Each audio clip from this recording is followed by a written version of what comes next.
Hi friends, പുതിയൊരു വീഡിയോയിലേക്ക് എല്ലാവർക്കും സ്വാഗതം. കൈലാഷിനോട് മുക്തയും കരുണാകരനും എല്ലാ കാര്യങ്ങളും വന്ന് പറയുകയാണ്. സാറ് മുക്ത മാഡത്തിനോട് പറഞ്ഞതല്ലേ, ഗന്ധർവൻ കൊടുത്ത പാർവതിയുടെ കയ്യിലുള്ള സാധനങ്ങളെല്ലാം നശിപ്പിച്ച് കളയാൻ വേണ്ടി. അതിനുവേണ്ടി ഞാൻ ചെയ്തപ്പോഴാണ് അവൾ എന്നോട് ഇങ്ങനെയൊക്കെ ചെയ്തത്. കമ്പിയെടുത്ത് അവൾ എന്നെ കുത്താൻ വരെ വന്നു. ഞാൻ അവളോട് ക്ഷമിച്ചത് മുക്ത മാഡത്തിനെയും സാറിനെയും ഓർത്തിട്ട് മാത്രമാണ്. അപ്പോൾ സീത അഭിനയിച്ചുകൊണ്ട് പറയണേ, എന്താ കരുണാകരൻ ഈ പറയുന്നത്? പാർവതി ഇങ്ങനെയൊക്കെ ചെയ്തു എന്നോ? അതെ മേഡം, പാർവതി തന്നെയാണ്. എൻ്റെ വയസ്സ് പോലും നോക്കാതെയാണ് അവൾ എന്നോട് ഇങ്ങനെയൊക്കെ ചെയ്തത്. ഇപ്പോൾ എൻ്റെ കൈ കണ്ടില്ല, എൻ്റെ കൈ അവൾ ഈ പരുവത്തിലാക്കി. ഇത് എന്തുമാത്രം അധികം എനിക്ക് നാണക്കേടാണെന്നോ? ഇല്ല സാർ, ഇത് എന്നോട് ക്ഷമിക്കാൻ കഴിയില്ല. ഇത് എനിക്ക് അങ്ങനെ വിട്ട് കളയാനും കഴിയില്ല. ഞാൻ അവൾക്കെതിരെ എന്തെങ്കിലും ചെയ്യുമ്പോൾ ആദ്യം തന്നെ തടസ്സം നിൽക്കുന്നത് കൈലാഷ് സാറല്ലേ. ഞാൻ അവളെ എന്തെങ്കിലും ചെയ്യാൻ ഒരുങ്ങുമ്പോഴത്തേക്കും കൈലാഷ് സാറാണ് ആദ്യം വന്ന് തടസ്സം പറയാം. തവണ അങ്ങനെ ഒന്നും സംഭവിക്കാതിരിക്കാനാണ് ഞാൻ തന്നെ ഇവിടെ വന്ന് ഇക്കാര്യങ്ങളൊക്കെ പറയുന്നത്. അപ്പോഴൊക്കെ കൈലാഷ് ഒന്നും മിണ്ടാതെ ഇരിക്കുകയാണ്. അപ്പോൾ സീത മുക്തയുടെ നേരെ ഇങ്ങനെ കണ്ണുകൊണ്ട് കാണിക്കാണ്. തുടങ്ങിക്കൂട്, നീ പറഞ്ഞൂട് എന്നുള്ള ഭാവത്തിലിട്ടോ. അങ്ങനെ മുക്ത പറയണേ, കൈലാഷ്, എനിക്കൊരു കാര്യം പറയാനുള്ളത്. റിയന് വേണ്ടി പാർവതി ഒരാളെ കൊല്ലാൻ പോലും മടി കാണിക്കാത്ത സ്ഥിതിക്ക് ഇനി അവളുമായിട്ട് അവളെ ആ കമ്പനിയിൽ തുടരുന്നത് കൊണ്ട് അർത്ഥമില്ല എന്നാണ് എനിക്ക് തോന്നുന്നത്. അതുകൊണ്ട് കൈലാഷ്, നീ തന്നെ ഇതിലൊരു തീരുമാനമെടുക്കണം. പാർവതിയുടെ കാര്യത്തിൽ നീ തന്നെ ഒരു തീരുമാനമെടുക്കണം. അപ്പോൾ സീത പറയണേ, ഒന്നും അറിയാത്തതുപോലെയാണ് കൈലാഷിനോട് സംസാരിക്കുന്നത്. എന്താണ് ഗാർമെന്റ്സിൽ സംഭവിച്ചത്? എന്താണ് ഇങ്ങനെ പോയാൽ ശരിയാവില്ലല്ലോ കൈലാഷ്. ഇതുകൊണ്ടൊക്കെ തന്നെയാണ് ഞാൻ നിന്നോട് പറയുന്നത്. പക്ഷേ നീ എൻ്റെ വാക്കിന് ഒരു വില പോലും കൽപ്പിക്കുന്നില്ലല്ലോ. അതോടുകൂടി കൈലാഷിന് ദേഷ്യം പിടിച്ച് കൈകൊണ്ട് ഇനി ഒരക്ഷരം പോലും മിണ്ടരുത് എന്നുള്ള ഭാവത്തിൽ നിർത്താൻ വേണ്ടി കാണിക്കാം കേട്ടോ. എന്നിട്ട് കൈലാഷ് പറയണേ, ജീവിതത്തിൽ ഒരു ആവശ്യവുമില്ലാതെ പലപേരെയും ഞാൻ ആത്മാർത്ഥമായി വിശ്വസിച്ചു. അവർക്ക് ഞാൻ കൂടുതൽ സ്വാതന്ത്ര്യം കൊടുത്തു എന്നുള്ളത് ഇപ്പോഴാണ് എനിക്ക് മനസ്സിലായത് അമ്മേ എന്ന് പറഞ്ഞപ്പോൾ സീതയ്ക്ക് സന്തോഷമാവാം കേട്ടോ. അപ്പോൾ പാർവതിയെ കൈലാഷ് വെറുക്കുന്നു എന്നുള്ള ആ ഒരു സന്തോഷമാണ് സീതയുടെ മനസ്സിൽ. ഇന്ന് ഞാൻ എല്ലാത്തിനും ഒരു അവസാനം ഉണ്ടാക്കുന്നുണ്ട് എന്നും പറഞ്ഞ് കൈലാഷ് ഫോൺ എടുത്ത് പാർവതിയുടെ ഫോണിലേക്ക് വിളിക്കാൻ കേട്ടോ. അപ്പോൾ സീത ചോദിക്കുകയാണ്, കൈലാഷ്, നീ ആർക്കാണ് വിളിക്കുന്നത്? ഞാൻ പാർവതിക്ക്. അപ്പോൾ സീതയ്ക്കാണെങ്കിലോ കൈലാഷ് പാർവതിയെ വെറുത്തല്ലോ എന്നുള്ള സന്തോഷമാണ് കേട്ടോ മുഖത്ത് കാണുന്നത്. അങ്ങനെ പാർവതിയുടെ ഫോണിലേക്ക് വിളിക്കുമ്പോൾ പാർവതി ഫോൺ എടുക്കുന്നില്ല. അപ്പോൾ മുക്ത പറയണേ, കണ്ടില്ലേ, അവൾ ഫോൺ പോലും എടുക്കുന്നില്ലല്ലോ. എങ്ങനെ എടുക്കാനാണ്? പ്രിയൻ ഈ നാട് വിട്ടു പോകുന്നത് സത്യമാണെന്നല്ലേ അവൾ കരുതിയിട്ടുള്ളത്. പ്രിയനെ വിളിക്കാൻ വേണ്ടി, പ്രിയനെ തേടി പിടിക്കാനല്ലേ അവൾ കമ്പനിയിൽ നിന്നും കരുണാകരനുമായി വഴക്കിട്ട് പോയത്. അവൾ ആ പ്രിയൻ്റെ വീട്ടിൽ തന്നെ ഉണ്ടാവും. അന്ന് കൈലാഷ് ഹോസ്റ്റലിലാക്കാൻ വേണ്ടി അവളെ വിളിച്ച സമയത്ത് പ്രിയൻ്റെ വീട്ടിൽ പോയി ഇരിക്കില്ലായിരുന്നു.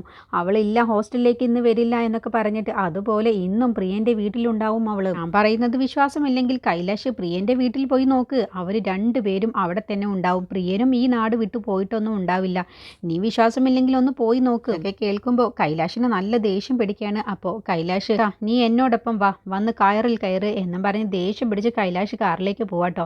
അപ്പോൾ സീത പറയണേ, നീ അവനെ നല്ല എരിവിരി കയറ്റിക്കോ. അവളെ നന്നായിട്ട് തന്നെ കൈലാഷ് വെറുക്കണം. നമ്മൾ ആഗ്രഹിച്ചതുപോലെ തന്നെ ആൻറ്റി ഇനി എല്ലാ കാര്യങ്ങളും നടക്കും. കൈലാഷ് ഇനി നമ്മൾ പറയുന്നത് അനുസരിക്കും. ആൻറ്റി ധൈര്യമായിട്ടിരിക്കുക എന്നും പറഞ്ഞ് മുക്ത കൈലാഷിനോടൊപ്പം കാറിൽ കയറി പോവാണ്. ഈ സമയം പാർവതിയും പ്രിയനും സംസാരിക്കുകയാണ്. എന്തിനാണ് പ്രിയൻ ചേട്ടൻ എന്നെ വിട്ടു പോവാൻ വേണ്ടി നോക്കിയത്? ഞാനിനി ഗന്ധർവനെ ഓർക്കില്ല എന്ന് പറഞ്ഞ് എല്ലാ സാധനങ്ങളും പ്രിയൻ ചേട്ടനെ ഏൽപ്പിച്ചില്ലേ? അതുകൊണ്ട് ആ ഒരു പിണക്കത്തിലാണോ എന്നിൽ നിന്നും പോവാൻ വേണ്ടി നോക്കിയത്? അയ്യോ പാർവതി, അതുകൊണ്ടൊന്നുമല്ല. നിന്നെക്കുറിച്ച് പൂർണ്ണമായും മനസ്സിലാക്കിയിട്ടാണ് ഞാൻ നിന്നെ സ്നേഹിക്കാൻ തുടങ്ങിയത്. പക്ഷേ നീ അങ്ങനെയല്ല. ഞാൻ ആരാണെന്ന് പോലും അറിയാതെയാണ് നീ എന്നെ സ്നേഹിച്ചത്. നിന്റെ പ്രണയത്തിൻ്റെ മുന്നിൽ എൻ്റെ പ്രണയം ഒന്നുമല്ല. പിന്നെ എന്തിനാണ് പ്രിയൻ ചേട്ടൻ എന്നിൽ നിന്നും അകന്നു പോവാൻ നോക്കിയത്? അത് പാർവതി, നീ അത് അറിഞ്ഞാൽ നിനക്കത് താങ്ങാൻ കഴിയില്ല. എന്തിനാണ് പാർവതി നീ അത് അറിയാൻ ശ്രമിക്കുന്നത്? അത് എന്നിൽ തന്നെ അവസാനിച്ചോട്ടെ. നീ അത് വിട്ടേക്ക്. ഇല്ല പ്രിയൻ ചേട്ടാ, എനിക്ക് ആ കാരണം എന്താണെന്നുള്ളത് അറിയണം. കൈലാഷ് സാറിന് വേണ്ടിയാണ് ഞാൻ നിന്നെ വിട്ടു പോവാൻ നോക്കിയത്. എന്ത്, കൈലാഷ് സാറോ? അതെ, നിന്നെ കൈലാഷ് സാർ സ്നേഹിക്കുന്നുണ്ട്. നിന്നെ കൈലാഷ് സാർ പ്രണയിക്കുന്നുണ്ട്. കേട്ടതോടുകൂടി പാർവതി അങ്ങ് ഞെട്ടിപ്പോവാണ്. എന്താ പ്രിയൻ ചേട്ടൻ പറഞ്ഞത്? ഇല്ല, ഒരിക്കലുമില്ല. എന്നോട് അങ്ങനെ ഇതുവരെയും പെരുമാറിയിട്ടില്ല. എന്നോട് ഇതുവരെയും കൈലാഷ് സാർ അങ്ങനെയൊന്നും നോക്കിയിട്ട് പോലുമില്ല. എന്നോട് സ്നേഹമുണ്ട്. പ്രിയൻ ചേട്ടൻ കരുതുന്ന പോലത്തെ സ്നേഹമൊന്നുമല്ല. ആരാണ് പ്രിയൻ ചേട്ടനോട് ഇത് പറഞ്ഞത്? അല്ല പാർവതി, നീ വിചാരിക്കുന്നത് പോലെയല്ല. കൈലാഷ് സാർ നിന്നെ ആത്മാർത്ഥമായി പ്രണയിക്കുന്നുണ്ട്.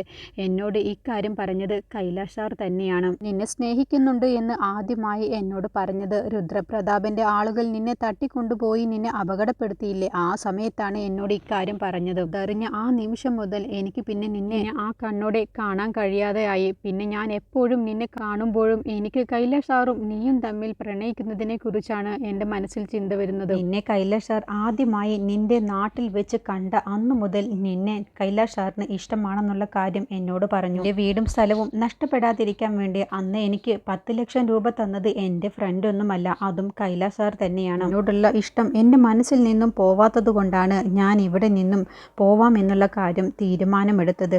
എനിക്ക് കൈലാഷ് സാർ നിന്നെ സ്നേഹിക്കുന്നുണ്ട് എന്ന് കേട്ടപ്പോൾ നിങ്ങൾ തമ്മിൽ ഒന്നാവണം എന്ന് തോന്നി. പക്ഷേ എൻ്റെ മനസ്സിൽ നിന്നും നിന്നോടുള്ള ഇഷ്ടവും പോകുന്നില്ല.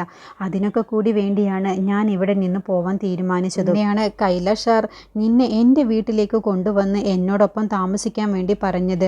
ആ സമയത്ത് നീ എൻ്റെ അരികിലുള്ളപ്പോൾ ഞാൻ എങ്ങനെ നിന്നെ സ്നേഹിക്കാതിരിക്കും, ഞാൻ എങ്ങനെ നിന്നെ പ്രണയിക്കാതിരിക്കും. അവസാനമാണ് ഞാൻ ഇങ്ങനെ ഒരു തീരുമാനത്തിലെത്തിയത്. എത്രയും പെട്ടെന്ന് ഇവിടെ നിന്ന് പോവാം എന്നുള്ളത് ഞാൻ തീരുമാനിച്ചത്. നിന്റെ ജീവിതം സുരക്ഷിതമാവാനാണ് ഞാൻ ഇങ്ങനെ ഒരു തീരുമാനമെടുത്തത്. കൈലാഷ് സാർ ആവുമ്പോൾ നിന്നെ പൊന്നുപോലെ നോക്കും.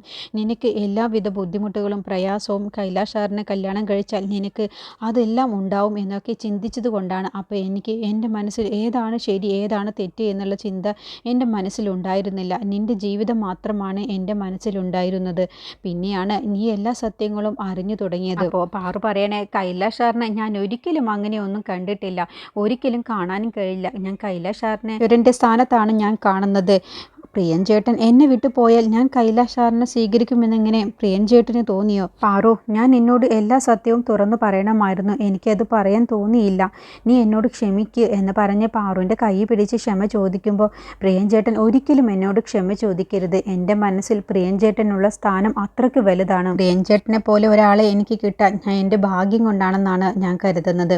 പ്രിയൻ ചേട്ടൻ കരുതുന്നത് പോലെ തന്നെയാണ് എൻ്റെ മനസ്സിലുമുള്ളത്. കൈലാഷ് സാറിനെ വിഷമിപ്പിക്കരുത് എന്നാണ് പ്രിയൻ ചേട്ടൻ ചിന്തിക്കുന്നതെങ്കിൽ എനിക്കും ആ ഒരു ചിന്ത തന്നെയാണുള്ളത്. ഞാൻ പോലും അറിയാതെ ഞാൻ അദ്ദേഹത്തിന് വേണ്ടി ചെയ്ത ഏതോ ഒരു കാര്യം അദ്ദേഹത്തിൻ്റെ മനസ്സിൽ ആഴത്തിൽ പതിഞ്ഞിട്ടുണ്ട്. പക്ഷേ ഇത് ഇങ്ങനെ വിട്ടാൽ ശരിയാവില്ല. ഇതിന് ഇന്ന് തന്നെ ഒരു തീർപ്പുണ്ടാക്കണം. ഞാൻ ഇപ്പം തന്നെ കൈലാഷ് സാറിനെ വിളിച്ച് ഇവിടേക്ക് വരാൻ പറയാം. എന്നിട്ട് എല്ലാ കാര്യങ്ങളും കൈലാഷ് സാറിനോട് തുറന്നു പറയാം. അതാണ് ഏറ്റവും നല്ലത് എന്ന് പറഞ്ഞ് കൈലാഷിനെ ഫോൺ വിളിക്കാൻ വേണ്ടി നോക്കുമ്പോൾ പ്രിയം പറയണേ, വേണ്ട പാറു, ഇപ്പോൾ വിളിക്കണ്ട, ഇപ്പോൾ വിളിക്കുന്നത് ശരിയല്ല, അത് നമുക്ക് പിന്നീട് പറഞ്ഞ് മനസ്സിലാക്കാം. അപ്പോൾ പാറു പറയണ, അങ്ങനെയല്ല പ്രിയൻ ചേട്ടാ, ഇപ്പം തന്നെ ഇക്കാര്യങ്ങളെല്ലാം തന്നെ കൈലാഷ് സാറിനോട് തുറന്നു പറയണം. അല്ല എന്നുണ്ടെങ്കിൽ നമ്മൾ അദ്ദേഹത്തിനോട് ചെയ്യുന്ന ചതിയായി പോവും. ഞാനും പ്രിയൻ ചേട്ടനും പ്രണയിക്കുന്നുണ്ട് എന്നുള്ള കാര്യം കൈലാഷ് സാർ അറിയണം. ഈ സമയം കൈലാഷും മുക്തയും കൂടി പോവുകയാണ് പ്രിയനെയും പാർവതിയെയും അന്വേഷിച്ച് പ്രിയൻ്റെ വീട്ടിലേക്ക് കേട്ടോ. അങ്ങനെ പോകുന്ന വഴിയിൽ വെച്ച് കൈലാഷ് വിളിക്കുന്നുണ്ട് പാർവതിയുടെ ഫോണിലേക്ക്. അപ്പോൾ കൈലാഷ് സാർ വിളിക്കുന്നുണ്ട് എന്ന് പറയുമ്പോൾ വേണ്ട പാറു, ഇപ്പോൾ ഈ സമയത്ത് എടുക്കണ്ട,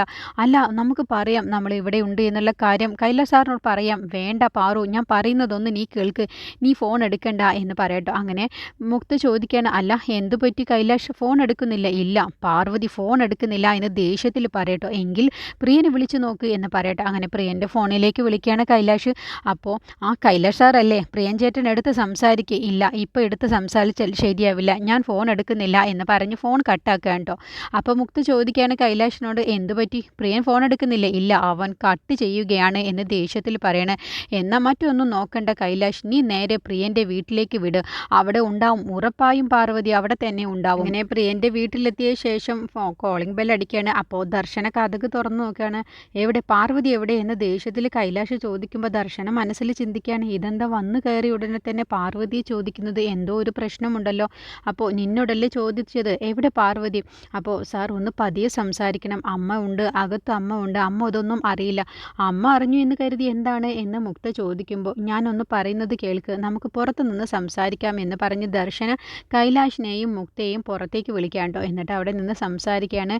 പാർവതി ഇവിടെ ഇല്ലല്ലോ, രാവിലെ ഏട്ടനല്ലേ പാർവതിയെ സാറിൻ്റെ അടുത്ത് കൊണ്ടാക്കിയത്, എന്നിട്ടാണല്ലോ ഏട്ടൻ ഹൈദരാബാദിലേക്ക് പോയത് തന്നെ.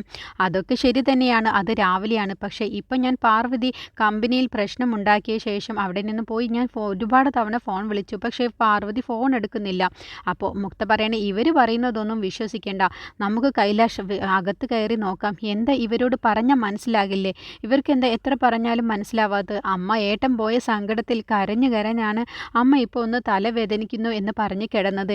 എന്തിനാണ് വെറുതെ വീട്ടിൽ കയറി പരിശോധിക്കണം എന്നൊക്കെ പറയുന്നത്? ഞാൻ പറയുന്നത് സത്യമാണ്, പാർവതി വീട്ടിലില്ല.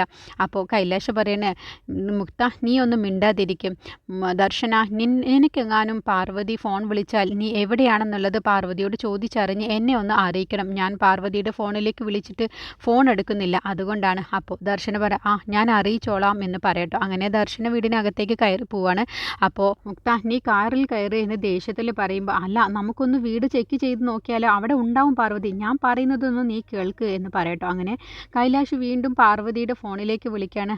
അപ്പോൾ പാർവതി വീണ്ടും ഫോൺ എടുക്കുന്നില്ല. അപ്പോൾ പ്രിയം പറയണേ വേണ്ട നീ എടുക്കണ്ട എന്ന് പറയുമ്പോൾ, അത് പറ്റില്ല, കൈലാഷ് സാർ എന്നെ തേടി നടക്കുകയാവും, കൈലാഷ് സാർ എനിക്ക് വേണ്ടി ഒരുപാട് സഹായങ്ങൾ ചെയ്തിട്ടുണ്ട്, ഞാൻ അദ്ദേഹത്തിനോട് എല്ലാ കാര്യങ്ങളും പറയണം, തുറന്ന് പറയണം, അതാണ് ശരിയാവും.